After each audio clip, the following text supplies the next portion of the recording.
एक सीधा साधा गांव का भगत कभी कथा नहीं सुनता था, गाय चराता था गांव की। तो एक दिन और गोपाल जो गाय चराने वाले थे उन्होंने कहा, यार कभी तो कथा सुन लो, रात दिन पशुओं के पीछे घूमते हो, पशु बुद्धि, कभी तो कथा सुन लो। तो एक दिन सोचा दोपहर के भोजन गांव में पाएंगे जाके अपने घर में, और कथा हो रही वहीं से निकल लेंगे, जो सुन लेंगे तो सुन लेंगे। खड़े खड़े वहां चर्चा चल रही थी, जिसने मनुष्य जन्म लेकर के गुरु मंत्र नहीं लिया और नाम जब भगवान का नहीं किया, उसका जीवन मुर्दा, व्यर्थ जीवन। चला गया सुन के, और बार बार वही दिमाग में कि पंडित जी कह रहे थे गुरु मंत्र नहीं लिया और नाम जप नहीं किया तो मुर्दा जीवन। जिन हरि भगत हृदय नहीं आनी, जीवित सौ समानते प्राणी। दूसरे दिन फिर गया, कहा पंडित जी आपने कल कथा में कहा था गुरु मंत्र ले लेना चाहिए, नहीं तो जीवन मुर्दा हो जाता है, बेकार जीवन रहता है। तो देव गुरु मंत्र आप, और तो हम किसी को जानते नहीं। देखा फटा पुराना कपड़ा, डंडा लिए एक चरवाहा, उनका ऐसे थोड़ी कि तुरंत गुरु मंत्र दे दिया जाता है। आखिरी दिन कथा के मिलना फिर दे देंगे, टाल दिया। अब वो आखिरी दिन कथा के तो दिन चढ़ावा चढ़ रहा था, तो पंडित जी ने कहा जब चलें तब ले लेना गुरु मंत्र, टाल दिया। अब वो जब आखिरी दिन के बाद वो, तो उस समय घोड़े पे बैठ सब सामान लाद के पंडित जी चलते थे, वो तो सब सामान लाद के चलने लगे हो। तो पीछे पंडित जी आप जो कह रहे थे कि गुरु मंत्र देंगे, आप गुरु मंत्र दे दीजिए। पंडित जी रबड़ी पवाई गई थी, घोड़े से उतरे, घोड़ा एक भगत के यहां खड़ा किया और लोटा लिया और भागे, क्योंकि सोच लगी थी। अब वो भगत किसान आदमी, गांव का गंवार आदमी पीछे लगे, पंडित जी अरे गुरु मंत्र दे दो, कितने दिन से टहला रहे हो आप। अरे उनका प्यार मतलब सोच का पेशा, तुम गुरु मंत्र की बात कर। अब वो पीछे लगा कि अब हम नहीं जाने वाले, आपने सब सामान लाद ली थी, भगवान की कृपा कहो कि आपको सोच लगी आई, नहीं तो आप हमको तो गुरु मंत्र ही नहीं देते, हम आपको नाम पर विश्वास की बात। पंडित जी तो गपोचन, जय गुरुदेव, जय गुरु, वो दबकाए है धत गपोचन, मतलब एकदम मूर्ख आदमी, तो सोच तो। वो प्रणाम कर लिया, जय गुरुदेव, धत गपोचन, धत गपोचन। जपना न राधा न कृष्ण न राम न हरि। घर आया, बोले आज से गाय चराना बंद। बोले क्यों? बोले गुरु मंत्र मिल गया, अब हम भजन करेंगे, हमारा जीवन मुर्दा नहीं रहेगा, अब जीवन सार्थक रहेगा। और मेहनत करने वाला आदमी, गाय चराने वाला आदमी, अब शुरू हो गया बैठ के धत गपोचन, धत गपोचन।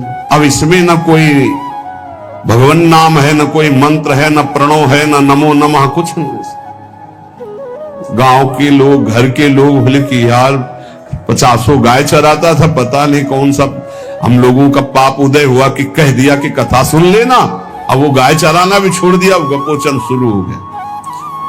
अब उसकी ऐसी लगन लगी, सहज सरल भोले जो होते हैं ना, हरिवंश महाप्रभु कह रहे हैं, मुनि मन ध्यान धरत नहीं पावत, करत विनोद संग बालक भट, दास अनन्य भजन रस कारण, जैसे हित हरिवंश प्रगट लीलान।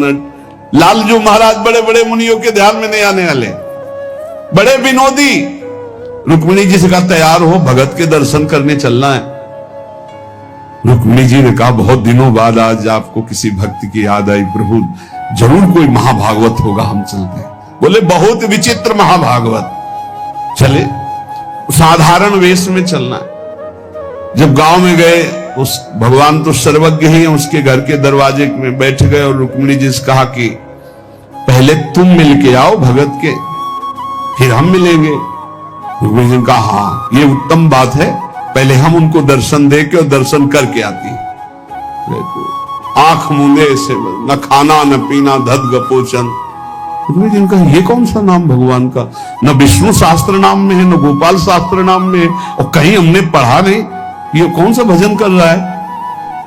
कहे किसका भजन कर रहे हो?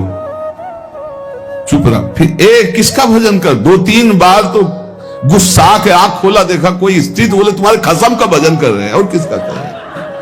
वो रुक्मिणी जी आ गई, बोले बहुत जानकार भगत है।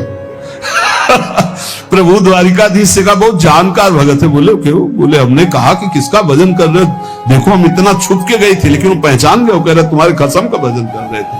अब भगवान ने कहा हाँ तभी तो हम आए भगत जोड़कर। बोले प्रभु आप दर्शन बाद में करना, जाके पहले हमारा प्रश्न बता, प्रश्न का उत्तर दे दो कि आपके विष्णु सहस्त्र नाम, गोपाल सहस्त्र नाम, बहुत से नाम हैं, ये नाम तो हमने कभी नहीं सुना। भगवान ने कहा ये नाम हमको तो बहुत प्यारा है। बोले आपको कब, मतलब ये कब कैसे नाम रखा गया? बोले बहुत प्यारा है, हमारा ब्रज का रखा हुआ नाम है, ब्रज में मैया ने रखा था। कैसे रखा था? बोले एक दिन मैं माखन चोरी कर रहा था, सखा के कांधे पर खड़ा हुआ, ऊपर माट में हाथ डालकर मक्खन पूरा ऐसे खाता जाता, सखा को पवाता जाता। इतने में मैया और गोपी जन आ गई। एक कन्हैया ये क्या कर रहा है? अब हमने देखा कि फंस गए।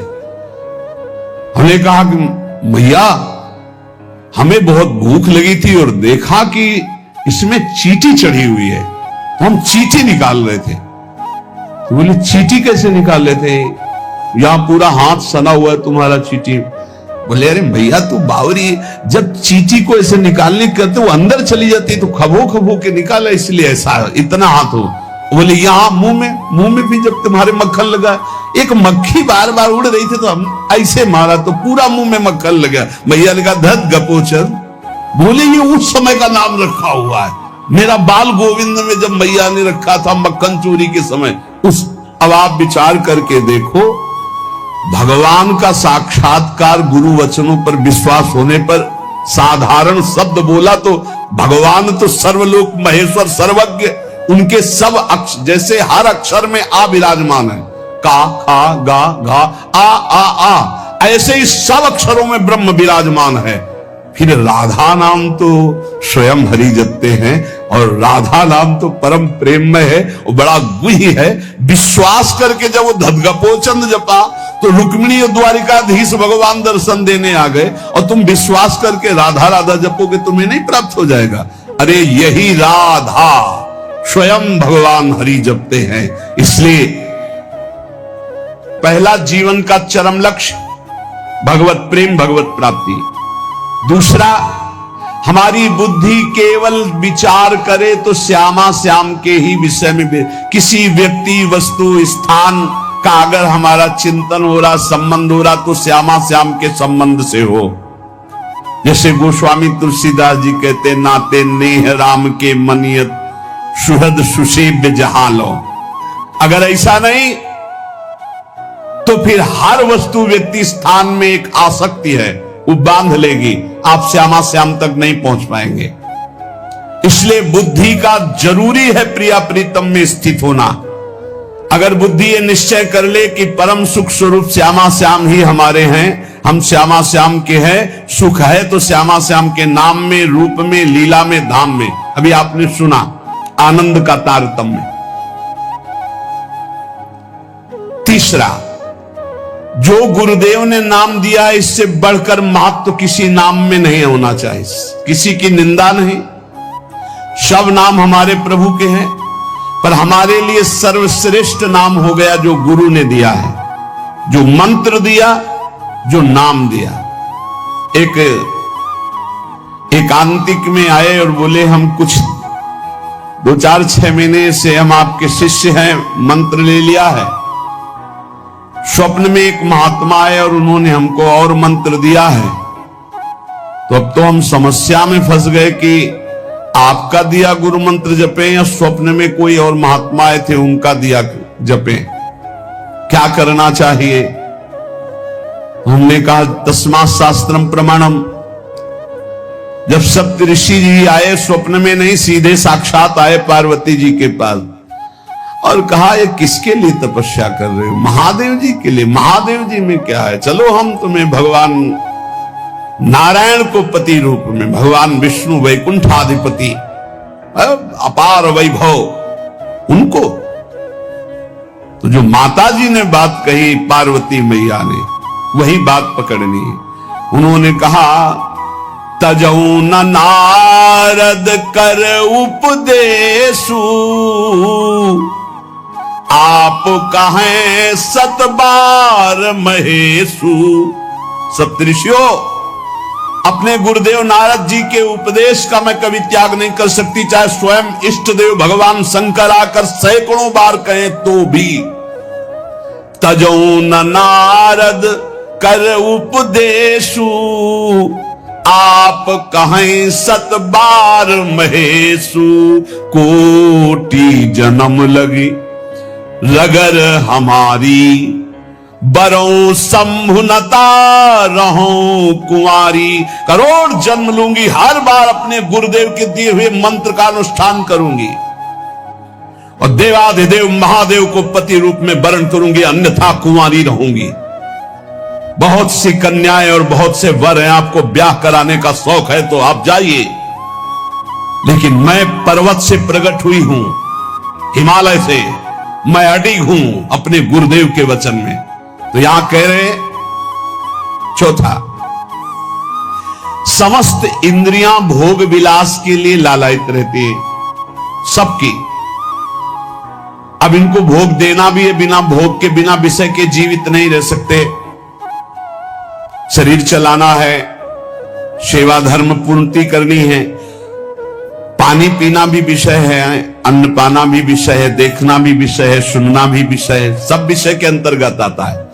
तो यहां अपनी इंद्रियों से जो विषय ग्रहण करना है वो भागवतिक करना है। जैसे हमें पानी पीना है तो प्रभु को अर्पित करके राधा वल्लभ लाल की जय, और फिर भावना करो हृदय में प्रभु विराजमान है, जलपान करो। भोजन भोग अर्पित किया, भगवत स्वरूप प्रसाद, हम प्रसाद पा रहे। वस्त्र प्रसादी, सुनना भगवत विषय, देखना भगवत भाव, बोलना भगवत संबंध से। हर इंद्रियों के विषय को हमें भगवत संबंध से युक्त कर लेना है। यदि भगवत प्राप्ति करनी है, भगवत प्रेम प्राप्त करना है, तो पहला चरम लक्ष्य, मुझे इसी जन्म में भगवत प्राप्ति करनी, भगवत प्रेम प्राप्त करना है। दूसरा, बुद्धि का पूर्ण समर्पण अपने आराध्य देव श्यामा श्याम में। तीसरा, गुरु प्रदत्त नाम रूप लीला गुण सेवा उपासना सांगोपांग गुरु प्रदत्त। चौथा, समस्त इंद्रियां भगवत संबंध से युक्त। पांचवा, जीव का चिंतन प्रत्येक क्षण पदार्थ, व्यक्ति, परिस्थिति, विचार भोगों के, क्रियाओं के, संबंधियों के, जहां जहां जाए वहां से हटाकर अपने लक्ष्य श्यामा श्याम में लगाओ, या जहां जहां जाए वहां प्रिया प्रीतम की भावना करो। जीवन का प्रत्येक पल किसी व्यक्ति के विचार में, वस्तु के विचार में, स्थान के विचार में, भोग विचार में, जहां जहां जाए वहां से हटाकर श्यामा श्याम में लगाओ, या जहां जहां जाए वहां श्यामा श्याम को देखो। बहुत सुख मिलता है, अपार सुख मिलता है। जिससे प्यार होता है, अपनापन होता है, उसकी बात सुनने में सुख मिलता है। अरे वो दिशा अच्छी लगती है, वो दिशा अच्छी लगती है। जिधर अपना प्यारा बसता है ना, वो दिशा अच्छी लगती है। उधर से आई हुई वायु ऐसा लगता है प्यारे का आलिंगन हो रहा है, अभी वो प्रेम जागृत नहीं हुआ। इसलिए उस एरिया को कोई आ जाए, अच्छा आप उधर से आए, जहां अपना प्यारा बसता है उस क्षेत्र का कोई आ जाए तो ऐसा लगता है प्यारा मिल गया। उधर की वायु आ जाए तो प्यारा है। जहां प्रीतम जी देश की प्यारी लागे पौर, जिधर प्रीतम बसते उधर से यस्या कदापि वसनांचल खेलनोत। जिधर हमारी प्यारी जो प्यारे जो, नाम में अपार सुख तब अनुभव आएगा जब आसक्ति हो जाएगी। अभी आसक्ति अन्यत्र है, नाम में आसक्ति तो है नहीं, तो एक उपासक, ये मुझे नाम जपने में श्रद्धा नहीं हो रही। बिल्कुल ना हो, आप चिंता मत करो। भाव शब्द समझिए, कुभाव अनख आलसहु, नाम जपत मंगल दिशि दसहु। भाव से जपो, कुभाव से जपो, मन लगे या ना लगे तुम्हें फल मिलेगा, पक्का मिलेगा, मंगल दसों दिशाओं में होगा। विश्वास करके जपो तो, और एक दिन जब स्वाद लग जाएगा तब आप भी ऐसे ही बोलोगे जैसे बड़े बड़े संत महापुरुष बोलते हैं, नाम जीवन, नाम सर्वस्व, नाम ही हमारा प्राण धन। 8वां, जीवन में राग द्वेष न रह जाए। बड़ा खतरनाक है ये राग द्वेष। अगर किसी से राग है तो बड़ा सूक्ष्म होता है राग का धागा, और वो जब हमारे ऊपर संकट आएगी, विपत्ति आएगी, या तो वो धागा दिखाई देता कि अभी वो है ना। द्रौपदी जी को पहले श्री कृष्ण याद नहीं आए, 5 महारथी पति है अतिरथी, वो याद आए, फिर भीष्मादि याद आए, फिर अपनी भुजाओं का बल, फिर दांतों का बल, और जब निर्बल तब महाबल। सुनेरी मैंने निर्बल के बल राम, महाबल प्रभु श्री कृष्ण का तब जागृत हुआ। यह राग बहुत खतरनाक है, किसी से राग ना करें। यही राग जब प्रियालाल के चरणों में अर्पित हो जाता है तो अनुराग कहलाता है। जब शरीर भोग, शरीर संबंधी, यही बहुत फंसाव वाला जन्म मरण चक्र का मूल यही राग है। और जब इसमें बाधा पड़ती तो द्वेष हो जाता है। द्वेष बहुत खतरनाक है। भजन कर रहे हैं, कई वर्ष पहले किसी ने कुछ कहा, याद आ गया और जलने लगा हृदय। उसकी पूरी सामने झांकी है, भजन कर रहे हैं प्रभु का, और झांकी है उस द्वेष जिससे हुआ है, और हृदय जलने लगा। या कभी वो सामने पड़ गया तो देखकर जल। द्वेष ना होने पावे, अजात शत्रु ते सदा। भक्त अजात शत्रु होता, एक भी पूरा सृष्टि में शत्रु ना होने पावे। 9वां, प्रत्येक परिस्थिति में अपने आराध्य देव के द्वारा दिया गया मंगल विधान है ऐसा मानना। एक बार हमने सुना था, उस समय किडनी का रोग प्रकाशित नहीं हुआ था, कि असाध्य रोग भगवान की विशेष कृपा से प्राप्त होता है। तो साधन पर उस समय जोर था, तो डर लगा कि असाध्य रोग कृपा कैसे हो सकती है, ना साधन में बैठ सकते हैं, पीड़ा रहती होगी तो भजन भी नहीं हो सकता, तो ये कृपा कैसे हो सकती है असाध्य रोग। लेकिन सच्ची आपसे कहते हैं, साधना हो रही थी भगवत मार्ग में जैसा कुछ, लेकिन शरणागति में कमी थी, क्योंकि साधन पक्ष में विश्वास बहुत जोर का था। शास्त्र प्रमाणित साधन के बल से भगवत प्राप्ति पर विश्वास हमें था। कृपा शब्द का हमारा कोई परिचय नहीं था, कृपा शब्द से हमारा कोई परिचय नहीं था। पक्का समझ लीजिए, क्या कृपा शब्द, ये तो शब्द ही नहीं था, बस साधन शब्द से परिचय था। अपनी इंद्रियों को बस में करो, मन का निग्रह करो, और भगवान का निरंतर भजन करके परम पद प्राप्त करो। हर समय अपने साधन में लगे रहो। जब किडनी फेल हुई, साधन शब्द हटा, अब हाहाकार मच गया अहंकार में। अब क्या, फिर जो अहंकार शरणागत हुआ, फिर बात बन गई जो करोड़ों जन्मों की साधना से नहीं बनती, वो इस असाध्य रोग ने काम बना दिया। कह रहे हैं कि प्रत्येक परिस्थिति में पूर्ण कृपा, पूर्ण मंगल विधान देखना, ये 9वां सूत्र है। जैसी भी परिस्थिति आवे, चाहे जितना विकराल रूप लेकर के आ जाए परिस्थिति, कृपा ही कृपा, कृपा ही कृपा सच्ची मानना, परिणाम में देखना बड़ा मंगल और बड़ी कृपा होगी। 10वां, प्रेम प्राप्ति के मार्ग के पथिक का जीवन बड़ा विनयमय, बड़ा विनम्र, बड़ा संयमी, सदाचारण पूर्ण, त्यागमय और शांत सुख स्वरूप, प्रेमी महात्मा का ये स्वरूप। बड़ा विनम्र जीवन, बड़ा विनयमय जीवन, बड़ा संयमित जीवन, सदाचार पूर्ण और त्याग रूप, त्याग की चेष्टा नहीं, वो त्याग रूप ही है। प्रभु की सिवा उसे कुछ अच्छा नहीं लगता। कुटुंब देहते जाए छूट सब ही विधि ना तो। और अद्भुत शांति, अद्भुत शांति, कोई भी द्वंद आ जाए उसे अशांत नहीं कर सकता। 11वां, श्री राधा माधव के नित्य नूतन परमानंद प्रदान करने वाले पदों का गायन, उनकी सेवा, उनके प्रेमी जनों के दर्शन संभाषण, तब ऐसे प्रेमानंद की तरंगे हृदय में उछलती रहती है जिससे लीला रस में उसका प्रवेश हो जाता है, तब उसका लीला रस में प्रवेश हो जाता है।